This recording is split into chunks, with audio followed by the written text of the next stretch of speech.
యెహోవా నా బలమా, నేను నేనేం చేస్తున్నాను, ప్రేమిస్తున్నాడు దైవజనుడు దావీదు.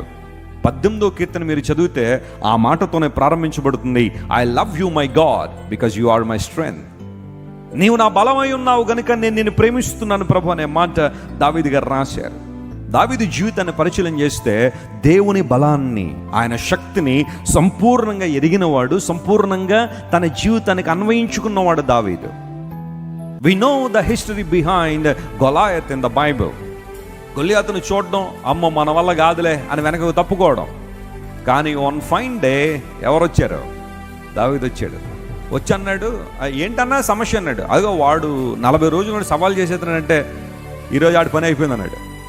అసలు నీ స్థితి ఏంటి, అసలు నీ స్టేచర్ ఏంటి, నీ సైజ్ ఏంటి, వాడి సైజ్ ఏంటి, నువ్వు మాట్లాడుతున్న మాటలేంటి? బహుశా మీరు నన్ను పిచ్చోళ్ళు అనుకోవచ్చు, లేదా నేను ఏదో తెలియకుండా మాట్లాడుతున్నామో, కానీ మీరందరూ గొల్లియాతునే చూస్తున్నారు అన్నయ్య, కానీ నేను వాడి వెనకాల ఉన్న దేవుణ్ణి చూస్తున్నాను అన్నాడు. దేవుడు నా మనస్తోత్రం కలుగును గాక. గొల్లియాతును జయించడానికి దావీదులో ఉన్నది ఏంటి అంటే శారీరక బలం కాదు, ఆత్మబలం ఉంది, మానసికమైన బలం ఉంది.